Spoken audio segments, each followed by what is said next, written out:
आदाब, नमस्कार। मैं वसीम अख्तर और आप देख रहे हैं द लीडर हिंदी। यूपी के जिला बरेली में दो बड़े मुस्लिम चेहरे मौलाना तौक़ीर रज़ा खान और मोहम्मद आदम खान का चर्चा रहा। मौलाना का इस वजह से कि वो बरेली के जिस बवाल में मुख्य अभियुक्त हैं उस मामले की कोर्ट में तारीख थी। मौलाना फर्रुखाबाद की फतेहगढ़ सेंट्रल जेल में है। मोहम्मद आदम खान का नाम इस वजह से गूंजा कि उनकी रामपुर में जौहर यूनिवर्सिटी पर बुलडोजर एक्शन की आहट के विरोध में समाजवादी पार्टी के बड़े नेता कार्यकर्ताओं के साथ सड़क पर दिखे। इन दोनों मामलों पर बात करेंगे। उस गाँव के बारे में बताएंगे जो लगातार चोरों के निशाने पर है। रात भी वहाँ एक परचून की दुकान और 3 घरों में चोरी की वारदात अंजाम दी गई है। उस बड़े हादसे की जानकारी देंगे जिससे सुबह सुबह दहशत महसूस की गई। 2 सहेलियों के लापता होने से तमाम तरह की चर्चाएं पुलिस तक पहुंची हैं। मौलाना जर्जिस अंसारी के खिलाफ बड़ी कार्रवाई की मांग उठी है तो एक शातिर डिलीवरी बॉय का मोबाइल और दूसरा कीमती सामान वाला बैग लेकर फरार हो गया है। आईफोन लूटकर 36,000 उड़ाने वाले अरेस्ट। खबरें और भी हैं, आइए सभी से रूबरू कराते हैं। बरेली बवाल, एफआईआर और अब फैसले की तैयारी। 29/9 को जुमे पर बवाल के बाद आईएमसी प्रमुख मौलाना तौक़ीर रज़ा खान, उनके करीबियों और बहुत से दूसरे लोगों को जेल में 10 महीने हो गए हैं। न तो मौलाना तौक़ीर रज़ा खान की जमानत अर्जी मंजूर हुई और न उनके करीबियों को सलाखों से रिहाई मैसर हुई है। पुलिस इस मामले में पहले दिन से लेकर अब तक कानून का शिकंजा कसती चली जा रही है। यहाँ तक कि कोर्ट में चार्जशीट दाखिल कर चुकी है। एडीजे 5 संतोष कुमार यादव की कोर्ट में आज तारीख थी जो आगे बढ़ा दी गई है। आइए आपको ये पूरा मामला बताते हैं। 26/9 के बवाल से जुड़े एक मुकदमे में चार्ज फ्रेम किए जाने की प्रक्रिया शुरू हो चुकी है। ये मामला थाना बरादरी में क्राइम नंबर 1146 पर दर्ज हुआ था। इसमें ऑल इंडिया इत्तेहाद मिल्लत काउंसिल आईएमसी के अध्यक्ष मौलाना तौक़ीर रज़ा खान मुख्य अभियुक्त हैं।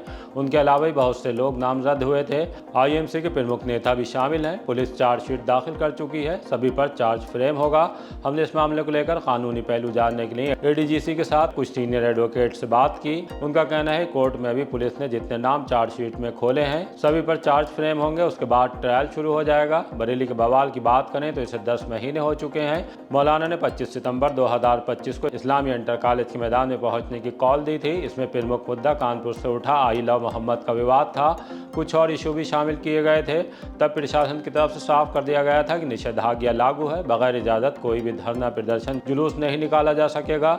इसके बावजूद मौलाना तौक़ीर रज़ा खान अपनी कॉल पर डटे रहे। नतीजे में जुमे वाले दिन भीड़ सड़कों पर निकल आई। उसके इस्लामिया मैदान की तरफ जबरदस्ती बढ़ने को लेकर लाठीचार्ज हुआ। भगदड़ मची, पथराव, फायरिंग, तोड़फोड़, पुलिस पर हमला वगैरह के मामले सामने आए। पुलिस ने बवाल में कड़ा रुख अपनाते हुए मौलाना तौक़ीर रज़ा खान को आईएमसी के पूर्व जिला अध्यक्ष फरत खान के फाइक इनकलाब स्थित आवास से गिरफ्तार कर लिया।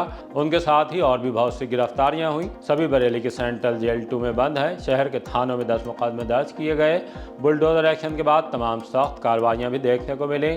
पुलिस ने तेजी के साथ चार्जशीट दाखिल करने का सिलसिला शुरू किया। उसके बाद अब इस मामले में पुलिस की तरफ से कोर्ट में भी प्रभावी पैरवी की तैयारी है। दरअसल इस मामले में अफसरों को मुख्यमंत्री योगी आदित्यनाथ की तरफ से भी नज़ीर कायम करने वाले बेहद सख्त कदम उठाने के निर्देश मिले थे। अभी पिछले दिनों ही सीएम योगी ने एक बार फिर बरेली के बवाल का जिक्र करते हुए बड़ी बात कही है। आपने देखा होगा ये डबल इंजन की भाजपा की सरकार 9 वर्ष में कोई दंगा नहीं हुआ। दंगाई को पता है कि दंगा करेंगे तो क्या कीमत चुकानी पड़ेगी और संभल से ज्यादा कोई नहीं जानता है। बरेली में भी एक मौलवी बहुत मचल रहा था। कैसा उपचार हुआ आपने देखा होगा। बहनों और भाइयों, हम लोगों ने कहा था माफिया को मिट्टी में मिलाएंगे, माफिया मिट्टी में मिल गए। अब विकास की प्रक्रिया आगे बढ़ानी है। बहरहाल मौलाना तौक़ीर रज़ा खान और उनकी पार्टी के प्रमुख पदाधिकारियों की जमानत पर रिहाई अभी मुमकिन नहीं हो सकी है। मौलाना की अपनी ही जमानत अर्जी सुप्रीम कोर्ट तक से खारिज हो गई। इस मामले में बरेली की एडीजे 5 कोर्ट में अगली तारीख 1 अगस्त तय की गई है। आजम खान के साथ खड़ी हुई समाजवादी पार्टी। रामपुर में मोहम्मद अली जौहर यूनिवर्सिटी के मुद्दे पर समाजवादी पार्टी ने आज साफ कर दिया है कि वो आजम खान के साथ खड़ी है। बरेली का संगठन और बड़े नेता कलेक्ट्रेट पहुंचे। राज्यपाल को संबोधित ज्ञापन सिटी मजिस्ट्रेट को सौंपने के बाद कहा कि जौहर यूनिवर्सिटी पर बुलडोजर एक्शन कबूल नहीं करेंगे। आइए आपको ये रिपोर्ट दिखाते हैं। पिछले दिनों रामपुर की मौलाना मोहम्मद अली जौहर यूनिवर्सिटी का जो ध्वस्तीकरण का आदेश जारी किया गया है, उसके विरोध में हम लोगों ने आज महामहिम राज्यपाल महोदय जी को ज्ञापन दिया है और ज्ञापन इस उद्देश्य के साथ दिया गया है कि वहाँ जो हजारों छात्र शिक्षा ग्रहण कर रहे हैं, कोई 3rd सेमेस्टर में है, कोई 2nd सेमेस्टर में है, कोई 4th सेमेस्टर में है, उन बच्चों का कहीं प्रवेश भी अब दूसरे विश्वविद्यालय में नहीं हो पाएगा। इसलिए उनका भविष्य अंधकार में ना हो पाए, उनकी शिक्षा बाधित ना हो पाए, इसलिए इस तरह के आदेश महामहिम जारी करें जिससे उन बच्चों का भविष्य अंधकार में होने से बच सके। तमाम छात्र इससे जुड़े हुए हैं और आजम खां आज हैं, उन्होंने यूनिवर्सिटी बनाई है, लेकिन जिंदगी भर वो नहीं रहेंगे। ये यूनिवर्सिटी जब तक दुनिया कायम रहेगी तब तक यूनिवर्सिटी रहेगी। तो हम लोगों की यही गुजारिश है महामहिम राज्यपाल जी से कि सरकार को निर्देशित करें कि ये यूनिवर्सिटी का जो ध्वस्तीकरण का आदेश है इसको अलग हटा दें, ख़त्म कर दें और यूनिवर्सिटी जैसी चल रही थी उसे चलने दें। 40 बिल्डिंग में से 38 बिल्डिंग को ध्वस्तीकरण का जो नोटिस दिया है, आज हम लोग मौलाना मोहम्मद अली जौहर यूनिवर्सिटी को बचाने के लिए वहाँ पर समाजवादी जो है यूनिवर्सिटी के सम्मान में हम लोग यहाँ डट गए हैं। ज्ञापन दिया जा रहा है रामपुर में जो जौहर यूनिवर्सिटी है उसको बदले की भावना से ये लोग गिरा रहे हैं और हजारों लाखों छात्रों का भविष्य खराब कर रहे हैं। तो हम लोग विरोध उसका करने आए हैं और ज्ञापन देने आए हैं कि भाई ये छात्रों का भविष्य बर्बाद मत करो, राजनीति यूनिवर्सिटी पे मत करो। संविधान को ये किताब का उल्लंघन करते हुए मेरे ख्याल से ये चुनाव ही कराना बंद कर देंगे, ऐसा हमें तो अब लगने लगा है। वो तो मुझे लगता है एक तरह से सब कुछ अपने हाथ में लेकर लोगों के हर तरह के मौलिक अधिकारों को खत्म करने का। शिक्षा हमारे युवाओं का पहला अधिकार है, उस पर आघात तो शुरू हो ही गया और लोकतंत्र और संविधान का उल्लंघन तो कदम कदम पर है। तो बहुत ही हमें अफसोस है, खेद है और हमें समाजवादी पार्टी हमेशा इसका विरोध करती रहेगी और पूरी कोशिश करेगी कि इनको अब की बार यूपी के चुनावों में इनको उखाड़ कर फेंका जाए। मुल्लापुर में दुकान 3 घरों में चोरी की वारदात। थाना हाफिजगंज के गांव मुल्लापुर में चोरों ने एक बार फिर खलबली मचा दी। रात में जब 2 बजे के आसपास बारिश हो रही थी तो एक परचून की दुकान और उसके बाद 3 घरों को निशाना बना दिया। लाखों के जेवर और हजारों की नकदी चोरी करके ले गए हैं। परचून की दुकान दूल्हे खान की है। चोरों ने ताले तोड़ने के बाद गले में रखे 10,000 रुपये, कोल्ड ड्रिंक और दूसरा सामान समेट लिया। इसी तरह बाद में आज़ाद खान, फूल खान और शाहिद के घर में कुमल लगाकर सोने चांदी के जेवर, नकदी, कपड़े और कीमती सामान चोरी करके ले गए हैं। डायल 112 पर सूचना देने के बाद पुलिस गांव पहुंच गई। पुलिस छानबीन के बाद गांव से लौट गई है। अभी तक चोरों का कोई सुराग नहीं लग सका है। दूल्हे खान ने तहरीर देकर मुकदमा दर्ज करने की मांग की है। पिछले दिनों इसी गांव में ऐसे ही कई घरों में पहले भी चोरी हो चुकी है। चोरों का कोई गैंग है जो इस गांव को निशाना बना रहा है।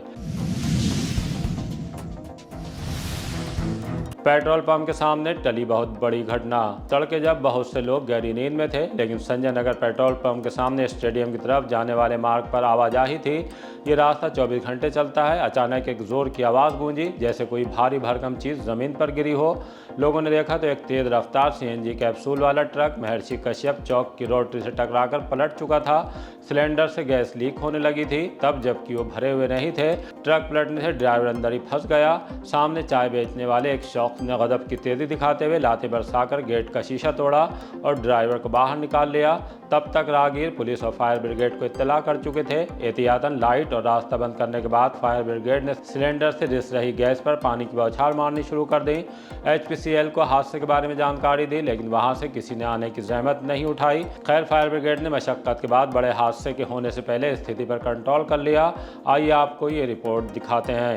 नमस्कार, मैं अंश माथुर, आप देख रहे हैं द लीडर हिंदी और इस वक्त मैं बरेली के संजय नगर चौराहे पर मौजूद हूँ। आप मेरे पीछे देख रहे हैं ये महर्षि चौक है, जहाँ पर भगवान महर्षि की एक बड़ी प्रतिमा यहाँ पर विराजमान है और यहीं पर वो जो आपको टूटा हुआ जो क्षतिग्रस्त हिस्सा यहाँ पर दिख रहा है, यहीं पर एक जो CNG जो टैंकर जो जिसे कहा जाता है CNG की, जिसमें सिलेंडर लगे होते हैं, रिफिलिंग का जो काम में आता है, वो हल्द्वानी गैस उतार के वापस लौट रहा था कि इसी बीच वो हादसे का शिकार हो जाता है। सोमवार सुबह की ये घटना है, जब वो ट्रक यहाँ पर पहुँचता है तो उसके बाद टकराने के बाद वो ये कहे कि यहाँ पर सड़क पे पलट जाता है। सिलेंडर चूँकि कई खाली थे, लेकिन कुछ गैस उसमें रह जाती है, जिसकी वजह से यहाँ पर जो है रिसाव शुरू हुआ और उसके बाद पूरे जो यहाँ पर क्षेत्र है उसकी जो लाइट है उसको काट दिया गया। लाइट को काटने के बाद यहाँ पर एहतियातन दमकल की 2 गाड़ियाँ पहुँची। दमकल की गाड़ियों ने पूरा बैरिकेड करने के बाद, चूँकि नज़दीक में ही पेट्रोल पंप है, एक बड़ा जो है हादसा हो सकता था, एहतियातन जो है तमाम जो व्यवस्थाओं को यहाँ पर किया गया।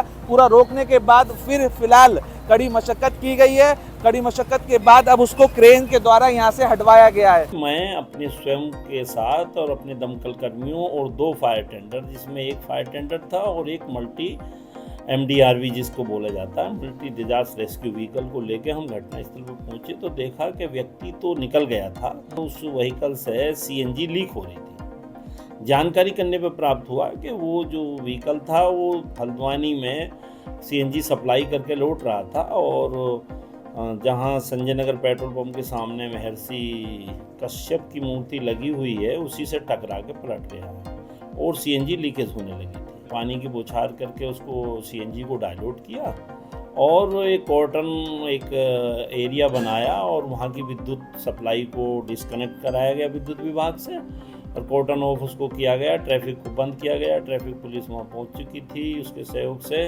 दोनों रास्ते को पूरी तरह से ब्लॉक किया गया।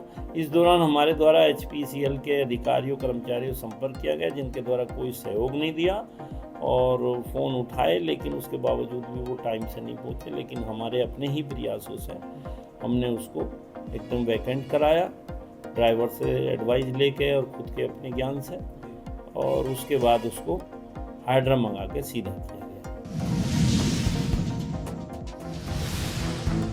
आईफोन लूटकर 36,000 उड़ाने वाले अरेस्ट। कोतवाली पुलिस ने मोबाइल लूटकर बैंक खाते से 36,000 रुपए ट्रांसफर करने वाले दिल्ली के 2 शातिरों को गिरफ्तार कर लिया। उनके कब्जे से लूटा गया आईफोन बरामद हो गया है।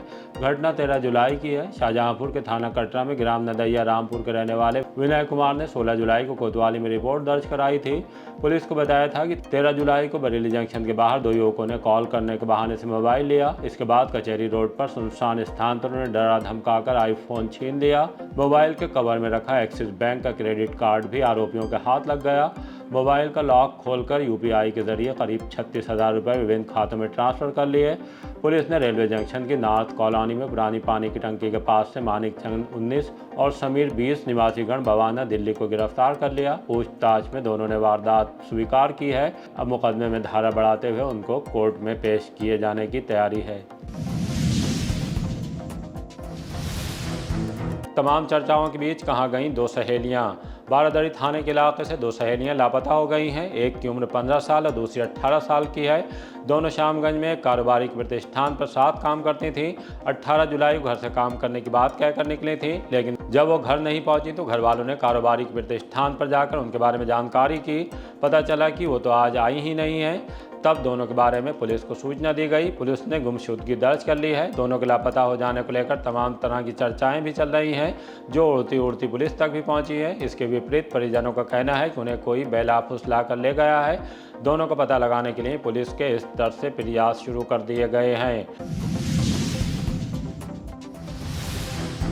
8 महीने के बाद ही दुल्हन की मौत से हंगामा।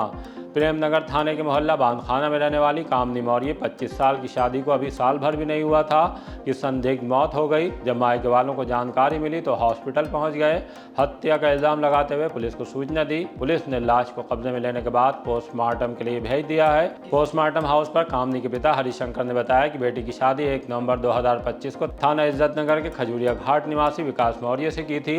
बेटी को शादी के बाद से ही ससुराल में परेशान और प्रताड़ित किया जा रहा था। अब उसकी जान ले ली गई।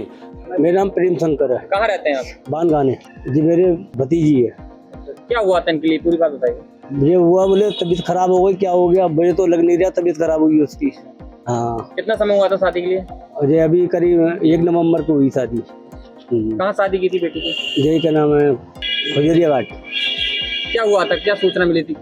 सूचना क्या मिली, जब मैं गया तब लोग मेरे पास फोन आया था, बोले आया क्या नाम है तबीयत खराब हो गई कामनी की और तुम जरा फटाफट आ जाओ। मैं मुझे तो पता ही नहीं चला आज तक तबीयत खराब हुई है।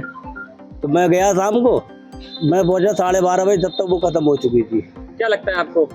मुझे तो लग रहा है कुछ डाउट है मुझे, कुछ ने कुछ खाया है, कुछ पिया है। कुछ खाया है, खिलाया किसी ने? हो सकता है कुछ किसी ने खिलाया हुआ है। क्या बेटी को परेशान करते थे, क्या करते थे? सुनने में तो आई, उसकी सहेली बताती यहाँ परेशान करते थे मुझे, कल भी पता चला ही है। दूसरी तरफ ससुराल पक्ष का कहना है कि कामनी बीमार थी और उसका इलाज भी करा रहे थे। बीमारी के चलते ही अस्पताल में कामनी की मौत हुई है। खैर, पुलिस मामले की जांच कर रही है। पोस्टमार्टम रिपोर्ट सामने आने के बाद पुलिस आगे कार्रवाई करेगी। पार्सल देने गए डिलीवरी बॉय मोबाइल गायब। बारादरी थाने के इलाके में पार्सल पहुंचाने गए डिलीवरी बॉय का किसी शातिर ने बैग गायब कर दिया। बैग में 2 नए मोबाइल और दूसरा सामान भी था। कैंट में नगटिया पीएससी स्थित मौर्य मार्केट के रहने वाले सुमित सिंह ने पुलिस को बताया कि ई-कार्ड में पार्सल डिलीवरी का काम करते हैं। 14 जुलाई को दोपहर स्टेडियम रोड स्थित मिठाई की दुकान के सामने मोबाइल.com दुकान पर पार्सल देने के लिए पहुंचने पर अपना बैग दुकान के बाहर गेट पर रखा और अंदर चले गए। कुछ देर बाद लौटे तो बैग गायब था। बैग में रेडमी नोट 15 SE 5G और इन्फिनिक्स नोट एज X 6687 के 2 नए बॉक्स पैक, मोबाइल फ़ोन और दूसरा सामान था, जिसकी कुल कीमत करीब 46,000 रुपये है। बैग चोरी करने की वारदात दुकान के बाहर लगे CCTV कैमरे में कैद हो गई है। एक व्यक्ति बैग को ले जाते हुए दिखाई दे रहा है। पुलिस ने तहरीर मिलने के बाद मामला दर्ज करके जाँच शुरू कर दी है। खेत में चल रहा था जुआ, 5 को पकड़ा। फतेहगंज पश्चिमी थाने की पुलिस ने ठिरिया खेतल में जुआ होने की पक्की सूचना पर खेत में छापा मारा। तब वहां जुए का फट सजाए जुआरी भागने लगे।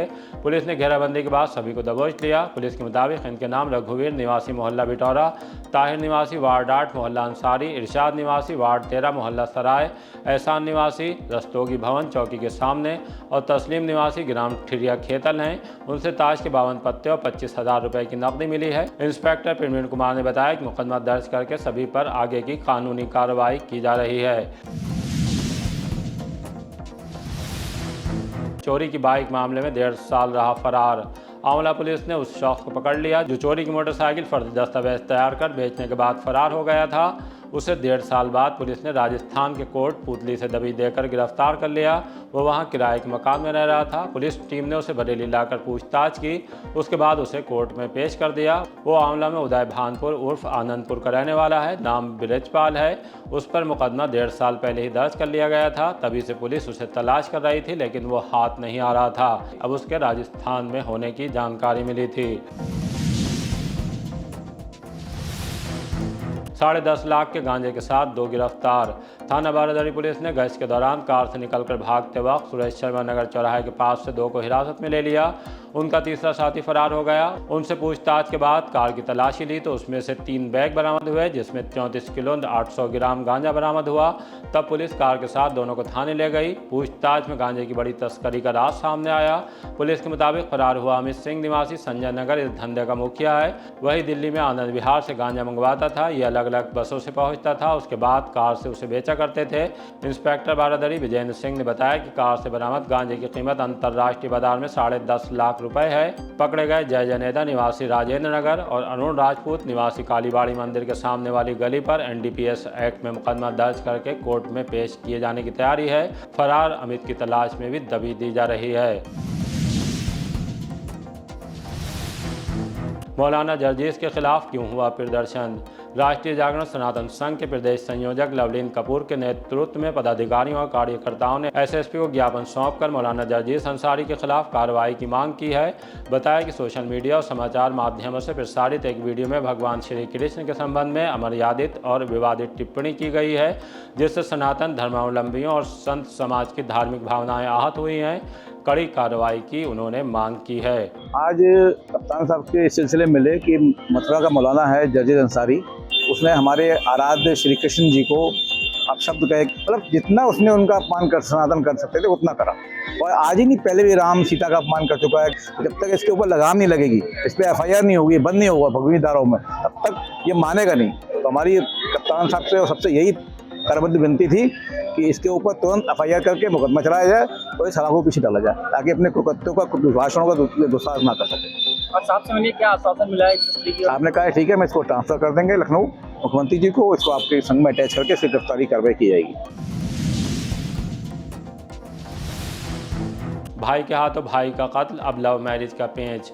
थाना शेरगढ़ के गांव खजुआ की रहने वाली सास बहू SSP के पास एक चौंकाने वाली शिकायत लेकर पहुंची थी। बहू रुबीना ने बताया कि उसने 9 साल पहले असलम से लव मैरिज की थी। इसी की रंजिश में उसके पिता और भाई शौहर को मर्डर के झूठे मुकदमे में फंसा रहे हैं। रुबीना का कहना है कि इसरार को गोली उसके बड़े भाई गुड्डू ने मारी थी। असलम वहाँ था भी नहीं, इसके बावजूद मुकदमे में उसका नाम लिखवा दिया गया है। रुबीना ने SSP दफ्तर में शिकायती पत्र देकर असलम का नाम जाँच कराकर निकलवाने की मांग की है। रुबीना खजुआ जागी। सा लगता है? शेखर थाना। क्या घटना हुई है जो आज यहाँ पर आई है? बड़े वाले भाई ने छोटे भाई को गोली मार दी, मतलब जमीन के पीछे बहुत पहले से झगड़ा चलता था। कहाँ पर मारी थी गोली? खजुआ जागीर में। फिर ऐसी पहले से ये खून पे लड़ाई हो रही थी उनकी, वो बहड़ी में रहते हैं बड़े भाई। उनने जाके पहुंच के जल्दी से गोली मार दी जाते ही। उसके बाद में फिर हम जो थे बहड़ी में थे, हमें पता चला कि जान से मार दिया। फिर हम जा रहे थे, उसके बाद में झूठा फंसाया जा रहा है मेरे पति को। मैं बच्चे और मैं एक ही जगह थे साथ में ही सब लोग। पति भी मेरे साथ में था। ऐसी लव मैरिज शादी हुई थी, नाराजी चलती रहती है ऐसी। 8-9 साल पहले। 3 बच्चे हैं मेरे। घर आना जाना नहीं था हम लोग? आना जाना था, बहुत कम था। मैं के वाले फंसा रहे हैं। तो क्या पुलिस परेशान कर रही है, क्या कर रही है? पुलिस पूछताछ कर रही है मतलब। रात में ठीक सोया युवक सुबह को मिला मृत। थाना बारादरी के इलाके संजय नगर के गोसाई गोटिया में सुबह घर के कमरे में एक 23 साल के युवक का शव मिलने से खलबली मच गई। भीड़ इकट्ठा हो गई।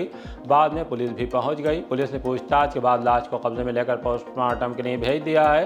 फिलहाल मौत की वजह साफ नहीं हो सकी है, लेकिन पीयूष शर्मा के बारे में जानकारी मिली है कि इंस्टा पर उदासी भरी पोस्ट डाल रहा था। 3 बहनों का वो अकेला भाई था। उसकी अचानक मौत से सभी गहरे सदमे में है। पोस्टमार्टम हाउस पर उसके तहेरे भाई ने हमें क्या जानकारी दी है, आइए सुनवाते हैं। शानू शर्मा। शानू, कहाँ रहते हो आप? गोसाई गोटिया शिव मंदिर। मेरा चचेरा भाई था। क्या हुआ था? रात को आराम से खा पी के सोया था और उन्होंने, ठीक है, कोई वजह नहीं पता लगी। बाकी का इंस्टाग्राम पे साइड स्टोरी मिली है और बाकी का भी पुलिस अपना काम कर किसी से प्रेम शायद से होगा। अभी मेरे को इस बारे में नॉलेज नहीं है, बाकी का होगा। साइड स्टोरी कब से लगा रहे थे? 1 आध दिन से लगी थी। बाकी का बढ़िया स्टोरी लगाता था, बढ़िया लड़का, खाता पीता, बढ़िया घूमता फिरता था, कोई दिक्कत नहीं कुंवारा था। क्या करते थे? ये चाचा की शॉप पे बैठता था, काम करता। किसने देखा था इनको? सुबह चाची ने 5 बजे उठाने आई थी चाची, तब उन्होंने देखा। पेपर लीक को लेकर सड़क पर दिखा गुस्सा। परिवर्तनकामी छात्र संगठन के बैनर तले दामोदर स्वरूप पार्क में छात्रों और युवाओं ने सभा आयोजित कर पेपर लीक की घटनाओं के विरोध में प्रदर्शन किया। उसके बाद पटेल चौक तक युवा आक्रोश मार्च निकाला। पेपर लीक पर प्रभावी रोक लगाने के साथ केंद्रीय शिक्षा मंत्री धर्मेंद्र प्रधान का इस्तीफा मांगा है। आरोप लगाया केंद्र सरकार छात्रों और युवाओं का विश्वास खो चुकी है। दिल्ली के जंतर मंतर पर पिछले 1 माह से छात्रों और युवाओं का धरना जारी है, लेकिन सरकार उनकी मांगों पर ध्यान नहीं दे रही है। उन्होंने क्या कहा है, आइए सुनवाते हैं। मेरा नाम कैलाश है, मैं परिवर्तनकामी छात्र संगठन से हूँ। आज हमें प्रदर्शन कर रहे हैं जो दिल्ली में पिछले 1 महीने से छात्र युवा बैठे हुए हैं। हमें देख रहे हैं कि देश के अंदर बार बार पेपर लीक हो रहे हैं, उनकी कोई जिम्मेदारी नहीं है, कोई अकाउंटेबिलिटी नहीं है।